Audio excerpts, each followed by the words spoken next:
بسم اللہ الرحمن الرحیم۔ السلام علیکم دوستو، نبی کریم صلی اللہ علیہ وآلہ وسلم کی گھریلو زندگی کو سمجھنے کے لیے ہمارے لیے ضروری ہے کہ ہم امہات المومنین کی حیات اور ان کی سیرت سے واقف ہوں۔ آج کی اس ویڈیو میں ہم ام المومنین حضرت صفیہ رضی اللہ تعالی عنہا کی زندگی اور سیرت کے روشن پہلوؤں پر روشنی ڈالیں گے۔ یاد رہے کہ حضرت صفیہ رضی اللہ تعالی عنہا نبی کریم صلی اللہ علیہ وآلہ وسلم کی 10ویں زوجہ مبارکہ ہیں، یعنی نبی کریم صلی اللہ علیہ وآلہ وسلم کا 10واں نکاح حضرت صفیہ رضی اللہ تعالی عنہا سے ہوا۔ آپ رضی اللہ تعالی عنہا کی مکمل سیرت اور حیات کے بارے میں جاننے کے لیے ویڈیو کو بغیر سکپ کیے آخر تک لازمی دیکھیے گا۔ دوستو، ویڈیو کا باقاعدہ آغاز کرنے سے پہلے آپ سے درخواست ہے کہ اگر آپ ہمارے چینل کی ویڈیو پہلی بار دیکھ رہے ہیں اور ابھی تک آپ نے ہمارا چینل سبسکرائب نہیں کیا تو ابھی ہمارے چینل کو سبسکرائب کریں اور ساتھ ہی لگے بیل کے بٹن کو بھی پریس کریں تاکہ آپ کو مستقبل میں ہماری اپلوڈ ہونے والی مزید ویڈیوز کا نوٹیفیکیشن ملتا رہے۔ دوستو، آپ کو بتاتے چلیں کہ حضرت صفیہ رضی اللہ تعالی عنہا کی ولادت نبی کریم صلی اللہ علیہ وآلہ وسلم کے اعلان نبوت سے تقریباً 2 سال بعد میں ہوئی۔ سیدہ صفیہ رضی اللہ تعالی عنہا کا قبیلہ بنو نذیر تھا۔ یہ یہود کا بہت ممتاز قبیلہ تھا۔ آپ رضی اللہ تعالی عنہا کے والد قبیلہ بنو نذیر کے سردار تھے۔ حضرت ہارون علیہ السلام کی نسل میں سے تھے۔ اولاد نبی اور قبیلہ کے سردار ہونے کی وجہ سے آپ کو معاشرے میں عزت و احترام کی نگاہ سے دیکھا جاتا تھا۔ والدہ کی طرف سے بھی آپ رضی اللہ تعالی عنہا کے خون میں سرداری کے اوصاف پائے جاتے تھے۔ جہاں تک بات ہے آپ رضی اللہ تعالی عنہا کے پہلے نکاح کی، تو آپ رضی اللہ تعالی عنہا کی عمر جب 14 برس کی ہوئی تو آپ کی شادی سلام بن مشکم القرظی سے کر دی گئی، لیکن کچھ عرصے بعد سلام بن مشکم نے آپ رضی اللہ تعالی عنہا کو طلاق دے دی۔ سلام بن مشکم اپنے قبیلہ بنو نذیر کا سردار تھا۔ اسلام دشمنی میں بہت سرگرم رہتا تھا۔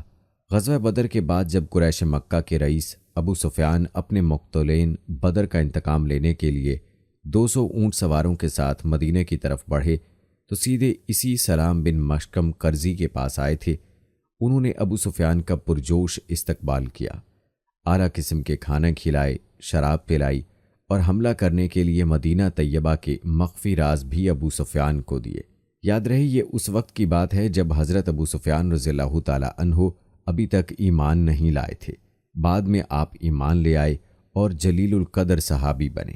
قبیلہ بنو نذیر کو حالات کے تغیر کی وجہ سے مدینہ چھوڑ کر خیبر جانا پڑا اور وہاں بھی ان کے قبیلے کو احترام ملا۔ کہتے ہیں کہ خیبر پہنچ کر آپ رضی اللہ تعالی عنہا کے والد نے آپ کا نکاح کنانہ بن ابی الحقیق سے کر دیا۔ کنانہ خیبر کے سردار ابو رافع کا بھتیجا تھا اور خود بھی خیبر کے قلعہ القموس کا حاکم تھا۔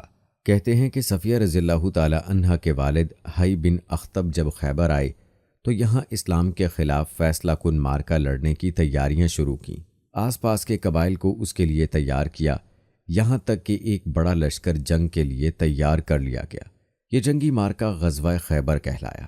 دوستو، چونکہ غزوہ خیبر ہی حضرت صفیہ رضی اللہ تعالی عنہا کے نبی کریم صلی اللہ علیہ وآلہ وسلم کے ساتھ نکاح کی وجہ بنا تھا، اس لیے مختصراً آپ کو اس لڑائی کے بارے میں بتاتے ہیں۔ کہتے ہیں یہود نے قبیلہ غطفان کو بھی لالچ دے کر اپنے ساتھ ملا لیا۔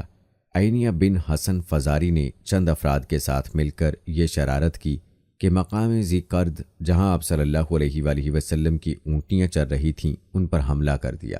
اونٹنیوں کی حفاظت پر مامور حضرت ابو ذر کے بیٹے کو قتل کر دیا، ان کی بیوی کو گرفتار کر لیا اور 20 اونٹنیاں ساتھ بھگا لے گئے۔ حضرت سلمہ بن عقو رضی اللہ تعالی عنہ کو اس حملے کا علم ہوا تو انہوں نے تیز رفتاری سے پیدل دوڑ کر حملہ آوروں کو جا لیا۔ ابھی وہ ایک جگہ پر اونٹنیوں کو پانی پلا رہے تھے۔ حضرت سلمہ رضی اللہ تعالی عنہ نے ان پر اتنی پھرتی سے تیر برسائے کہ تمام حملہ آور زخمی ہو کر فرار ہو گئے۔ حضرت سلمہ رضی اللہ تعالی عنہ تمام اونٹنیاں واپس چھڑا لائے۔ اس کے 3 دن بعد غزوہ خیبر ہوا۔ یاد رہے کہ مدینہ کے شمال مغرب میں یہ خیبر نامی شہر آباد تھا۔ یہ نہایت زرخیز مقام تھا۔ یہاں پر یہودیوں نے چند قلعے بنا رکھے تھے۔ یہود دیگر قبائل کو اپنے ساتھ ملا کر مدینہ پر قبضہ کرنا چاہتے تھے۔ انہوں نے اس مقصد کے لیے ایک عرصے سے جنگی اسلحہ جمع کر رکھا تھا۔ قبیلہ بنو غطفان اور قبیلہ بنو اسد کو نصف کھجوروں کے باغات کا لالچ دے کر اپنے ساتھ ملا چکے تھے۔ آپ صلی اللہ علیہ وآلہ وسلم کو ان کی تیاریوں اور اسلحہ جمع کرنے کا علم ہوا تو آپ صلی اللہ علیہ وآلہ وسلم نے حضرت صبا بن ارفتہ غفاری رضی اللہ تعالی عنہ کو حاکم مدینہ مقرر فرمایا اور خود 1400 افراد پر مشتمل صحابہ کرام کے قافلے کے ہمراہ خیبر کی طرف روانہ ہوئے۔ ادھر رئیس المنافقین عبداللہ بن ابی نے کسی طریقے سے یہودیوں کو خفیہ طور پر مسلمانوں کی روانگی کی اطلاع دے دی۔ پہلے تو یہود نے کھلے میدان میں لڑنے کا فیصلہ کیا اور ایک میدان میں نکل آئے۔ ان کا خیال یہ تھا کہ مسلمانوں کو خیبر پہنچنے میں کچھ دن لگ جائیں گے۔ چند دن بعد آپ صلی اللہ علیہ وآلہ وسلم نے مقام رجی میں فوجیں اتاریں، خیمے، مستورات اور بار برداری کا سامان یہاں اتار دیا گیا، جبکہ اصل لشکر نے خیبر کا رخ کیا۔ مقام صحابہ پر پہنچ کر نماز عصر ادا کی گئی اور اس کے بعد آپ صلی اللہ علیہ وآلہ وسلم نے باقی صحابہ کرام رضوان اللہ اجمعین کے ساتھ ستو نوش کیے۔ رات ہوتے ہوتے لشکر خیبر کے قریب پہنچ گیا تھا اور عمارتیں نظر آنے لگیں۔ آپ صلی اللہ علیہ وآلہ وسلم نے رکنے کا حکم دیا اور یہاں رک کر دعا فرمائی۔ دوسرے دن خیبر پہنچے۔ یہود ایسی بزدل قوم تھی، جب انہوں نے اہل اسلام کی جنگی تیاریاں دیکھیں تو کھلے میدان کی بجائے قلعہ بند ہو کر لڑنے لگے۔ البتہ لڑائی ہوتی رہی اور آخر میں حضرت علی رضی اللہ تعالی عنہ میدان میں اترے تو یہودیوں کے مشہور پہلوان مرحب کا بھائی حارث مسلمانوں پر حملہ آور ہوا، مگر حضرت علی رضی اللہ تعالی عنہ نے اسے ایک ہی وار میں قتل کر دیا اور اس کے ساتھی بھاگ گئے۔ اس کے بعد مرحب رجز جنگی اشعار پڑھتا ہوا میدان میں اترا۔ اس نے زرہ اور خود پہنا ہوا تھا۔ آپ رضی اللہ تعالی عنہ نے بھی جواب میں رجز پڑھا اور مرحب کے سر پر اتنے زور سے تلوار کا وار کیا جس سے خود 2 ٹکڑے ہو گئی اور مرحب 2 دھڑوں میں کٹ گیا۔ اس کی ہلاکت کے بعد باقی یہودی خوفزدہ ہو کر قلعہ میں جا گھسے۔ کہتے ہیں حضرت علی رضی اللہ تعالی عنہ نے قلعے کا دروازے کو دونوں ہاتھوں سے پورے زور سے اکھاڑ لیا۔ اس کے بعد آپ نے اس دروازے کو قلعہ قموس کے آگے والے گڑھے پر رکھا تاکہ اسلامی فوج گھوڑوں سمیت قلعے میں داخل ہو سکے۔ اسلامی فوج داخل ہوئی، یہودی سہم گئے۔ انہوں نے اپنے ہتھیار ڈال دیے اور قلعہ قموس بھی فتح ہو گیا۔ آپ کو بتاتے چلیں کہ اس پورے غزوے میں 93 یہودی ہلاک ہوئے، جبکہ 15 مسلمان شہادت کے اعلیٰ مقام پر فائز ہوئے۔ کہتے ہیں فتح کے بعد خیبر کی زمین تقسیم کی گئی، لیکن اہل خیبر نے گزارش کی کہ زمین ایسے ہی رہنے دی جائے، ہم پیداوار کا نصف ادا کریں گے۔ آپ صلی اللہ علیہ وآلہ وسلم نے منظور فرمایا اور کاشت کے وقت آپ صلی اللہ علیہ وآلہ وسلم حضرت عبداللہ بن رواحہ رضی اللہ تعالی عنہ کو بھیج دیتے، جو فصل کو 2 حصوں میں تقسیم کرنے کے بعد اہل خیبر سے کہتے کہ ان میں سے جو حصہ چاہو لے لو۔ روایات بتاتی ہیں کہ آپ صلی اللہ علیہ وآلہ وسلم فتح کے بعد کچھ عرصے تک خیبر میں مقیم رہے۔ تمام تر امن و امان کے باوجود بھی یہودیوں کی اسلام دشمن سازشیں ختم نہ ہوئیں۔ اسی دوران ایک واقعہ پیش آیا جب آپ صلی اللہ علیہ وآلہ وسلم اور صحابہ کرام کو مرحب کی بھابی زینب نے کھانے کی دعوت دی اور کھانے میں زہر ملا دیا۔ آپ صلی اللہ علیہ وآلہ وسلم نے ایک نوالا لینے کے بعد کھانے سے ہاتھ روک لیا، جبکہ ایک صحابی حضرت بشر رضی اللہ تعالی عنہ نے پیٹ بھر کر کھایا۔ زہر کی وجہ سے حضرت بشر رضی اللہ تعالی عنہ شہید ہو گئے۔ بعد میں زینب نے جرم کا اقرار کیا۔ آپ صلی اللہ علیہ وآلہ وسلم نے اسے ذاتی طور پر معاف فرمایا، لیکن وہ حضرت بشر رضی اللہ تعالی عنہ کے قصاص میں قتل کر دی گئی۔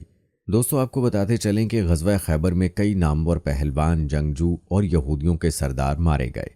حضرت صفیہ رضی اللہ تعالی عنہا کے خاندان کے سارے افراد اسی غزوے میں قتل کر دیے گئے یا جنگی قیدی بنا لیے گئے۔ جنگ کے بعد تمام قیدی اور مال غنیمت ایک جگہ جمع کیے گئے۔ اسی دوران حضرت صفیہ رضی اللہ تعالی عنہا اور ان کی ایک رشتہ دار خاتون کو حضرت بلال رضی اللہ تعالی عنہ پکڑ کر لائے۔ راستے میں مقتولین کی لاشیں خاک و خون لتھڑی ہوئی پڑی تھیں۔ ان میں سیدہ صفیہ رضی اللہ تعالی عنہا کے والد، بھائی، شوہر اور خاندان کے بعض دوسرے لوگوں کی بھی لاشیں تھیں۔ سیدہ صفیہ رضی اللہ تعالی عنہا نے ان لاشوں کو دیکھا لیکن بالکل تحمل کا دامن نہیں چھوڑا، جبکہ آپ کے ساتھ قید ہونے والی دوسری خاتون نے جب لاشیں دیکھیں تو بے قابو ہو کر رونا پیٹنا شروع کیا۔ آپ صلی اللہ علیہ وآلہ وسلم کو جب اس عورت کے رونے کا علم ہوا تو آپ صلی اللہ علیہ وآلہ وسلم نے حضرت بلال رضی اللہ تعالی عنہ کی تربیت کرتے ہوئے فرمایا، بلال، تمہارے دل میں رحم پیدا نہیں ہوا کہ ان عورتوں کو اس راستے سے لائے ہو جہاں ان کے باپ اور بھائی خاک و خون میں لتھڑے پڑے ہیں۔ روایات میں آتا ہے کہ حضرت صفیہ رضی اللہ تعالی عنہا قیدیوں کے پاس بیٹھ گئیں۔ جب مال غنیمت تقسیم ہونے لگا تو حضرت دہیہ قلبی رضی اللہ تعالی عنہ نے حضرت صفیہ رضی اللہ تعالی عنہا کو اپنے لیے پسند فرمایا، لیکن بعض صحابہ کرام رضوان اللہ اجمعین نے سیدہ صفیہ رضی اللہ تعالی عنہا کی حیثیت کا خیال فرماتے ہوئے آپ صلی اللہ علیہ وآلہ وسلم سے عرض کیا، یا رسول اللہ صلی اللہ علیہ وآلہ وسلم، صفیہ بنی قریظہ اور بنو نذیر کی رئیس زادی ہے۔ خاندانی وقار کے پیش نظر وہ ہمارے سردار محمد الرسول اللہ صلی اللہ علیہ وآلہ وسلم کے لیے زیادہ موزوں ہے۔ رسول اللہ صلی اللہ علیہ وآلہ وسلم نے یہ مشورہ قبول فرما لیا اور دہیہ قلبی رضی اللہ تعالی عنہ کو دوسری لونڈی عطا فرما کر سیدہ صفیہ رضی اللہ تعالی عنہا کو آزاد کر دیا اور یہ اختیار دیا کہ وہ چاہیں تو اپنے گھر چلی جائیں اور اگر چاہیں تو آپ صلی اللہ علیہ وآلہ وسلم کے نکاح میں آ جائیں۔ روایات بتاتی ہیں کہ اس موقع پر سیدہ صفیہ رضی اللہ تعالی عنہا نے اسلام کو دل و جان سے قبول کر لیا اور اہل ایمان کی صف میں شامل ہو گئیں۔ ابراہیم بن جعفر اپنے والد سے روایت کرتے ہیں، وہ کہتے ہیں جب صفیہ رضی اللہ تعالی عنہا نبی کریم صلی اللہ علیہ وآلہ وسلم کے پاس آئیں تو آپ صلی اللہ علیہ وآلہ وسلم نے ان سے کہا، تمہارے والد میرے سخت ترین یہودی دشمنوں میں سے رہے یہاں تک کہ اللہ نے انہیں ہلاک کر دیا۔ پھر اللہ کے رسول صلی اللہ علیہ وآلہ وسلم نے ان سے ارشاد فرمایا، فیصلہ تمہارے ہاتھ میں ہے، اگر تم اسلام قبول کر لو تو میں تمہیں اپنے پاس ہی روک لوں گا، اور اگر تم یہودیت پر برقرار رہنا چاہو تو ایسا ہے کہ میں تمہیں آزاد کیے دیتا ہوں، تم اپنی قوم کے پاس چلی جاؤ۔ کہتے ہیں حضرت صفیہ رضی اللہ تعالی عنہا نے عرض کی کہ اے اللہ کے رسول، میں تو آپ کے دعوت دینے سے پہلے ہی سے اسلام کی مشتاق تھی اور دل سے آپ کی تصدیق کر چکی تھی۔ جب میں یہاں آئی ہوں تب بھی مجھے یہودیت میں کوئی رغبت نہیں تھی، اور اب تو نہ ان میں کوئی میرا باپ ہے نہ بھائی۔ آپ نے مجھے کفر و اسلام کے درمیان اختیار دیا ہے، تو میرا فیصلہ یہ ہے کہ اللہ اور اس کے رسول مجھے آزادی اور اپنی قوم میں لوٹنے سے زیادہ عزیز ہیں۔ یوں سیدہ صفیہ رضی اللہ تعالی عنہا نے آپ صلی اللہ علیہ وآلہ وسلم کے نکاح میں آنا ہی پسند فرمایا۔ خیبر سے واپسی پر جب آپ صدرروحا کے مقام پر پہنچے تو سیدہ صفیہ رضی اللہ تعالی عنہا حیض سے پاک ہوئیں۔ تب آپ صلی اللہ علیہ وآلہ وسلم ان کے ساتھ آئے، شب عروسی گزاری، اور دوسرے دن آپ صلی اللہ علیہ وآلہ وسلم نے دعوت ولیمہ کی۔ ان کا حق مہر ان کی اپنی آزادی تھی۔ یہاں سے چلتے وقت آپ صلی اللہ علیہ وآلہ وسلم نے سیدہ صفیہ رضی اللہ تعالی عنہا کو خود اپنے اونٹ پر سوار فرمایا اور خود اپنی چادر مبارک سے ان پر پردہ کیا۔ دعوت ولیمہ وغیرہ سے فارغ ہونے کے بعد سیدہ صفیہ رضی اللہ تعالی عنہا آپ صلی اللہ علیہ وآلہ وسلم کے ہمراہ مدینہ منورہ تشریف لائیں۔ آپ رضی اللہ تعالی عنہا کو حضرت حارث بن نعمان انصاری رضی اللہ تعالی عنہ کے مکان پر ٹھہرایا گیا۔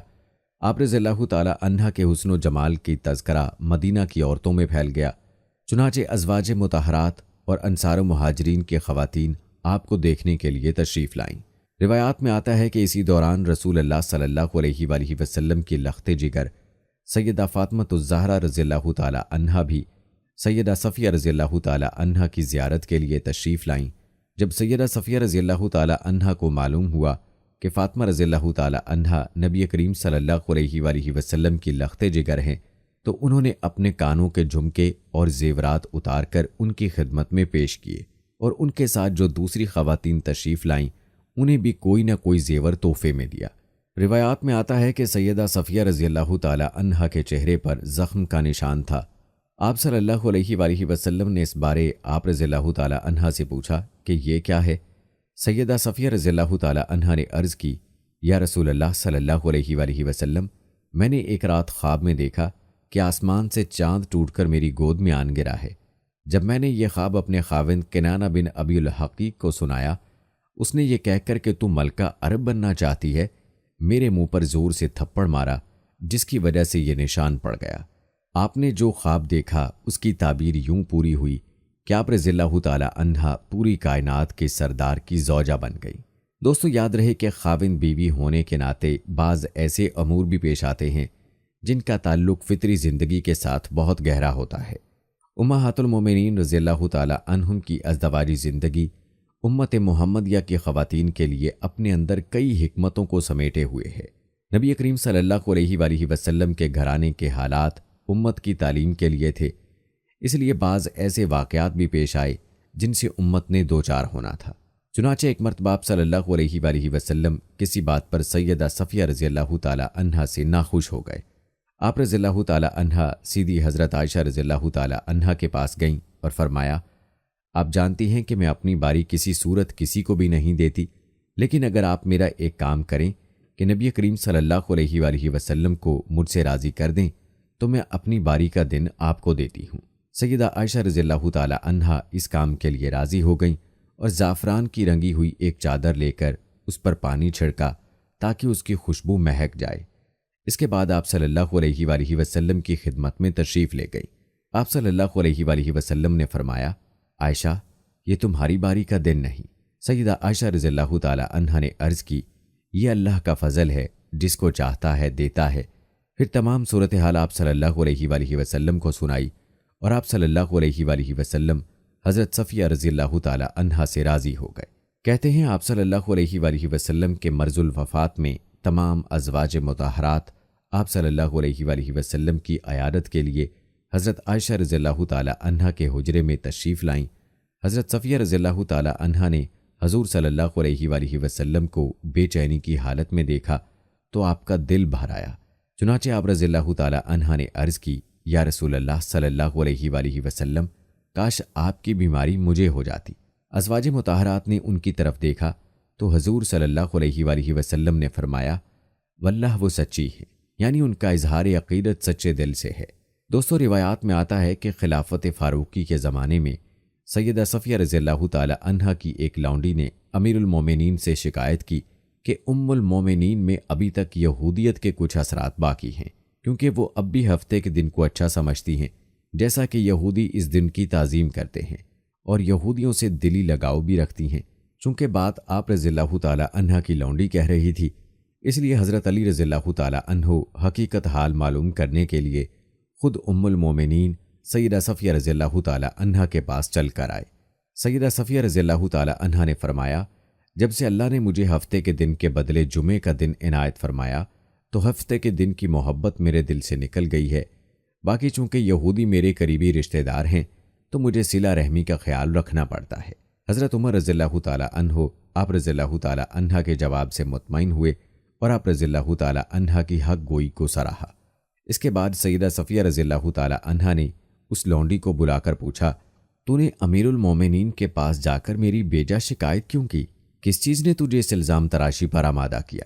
لونڈی نے کہا، مجھے شیطان نے بہکا دیا تھا۔ سیدہ صفیہ رضی اللہ تعالی عنہا نے اس کے شیطانی وسوسے والے عذر کو قبول فرماتے ہوئے کہا، جا میں نے تجھے راہ خدا میں آزاد کیا۔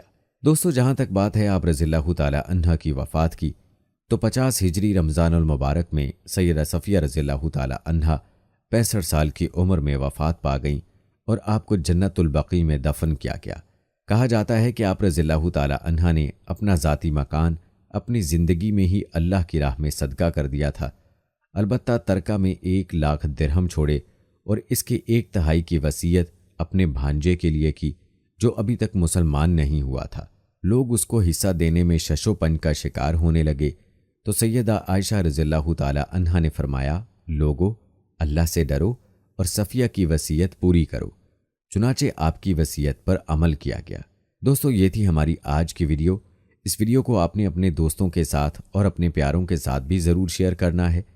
ہم یہ امید کرتے ہیں کہ آپ کو ہماری آج کی یہ ویڈیو ضرور پسند آئی ہوگی۔ اگر آپ کو ہماری آج کی یہ ویڈیو پسند آئی ہے تو سب سے پہلے تو اس کو لائک کریں اور اپنی رائے کا اظہار کمنٹ سیکشن میں لازمی کریں۔ آخر میں آپ سے ایک بار پھر درخواست ہے کہ آپ ہمارے چینل کو ضرور سبسکرائب کر لیں اور ساتھ ہی لگے گھنٹی کے بٹن کو بھی کلک کریں تاکہ آپ کے پاس ہماری آنے والی مزید ویڈیوز کا نوٹیفیکیشن بر وقت ملتا رہے۔ اللہ تعالیٰ آپ کو اپنی حفظ و امان میں رکھے۔ ملتے ہیں اگلی ویڈیو میں، تب تک کے لیے مجھے اجازت دیں۔ فی امان اللہ۔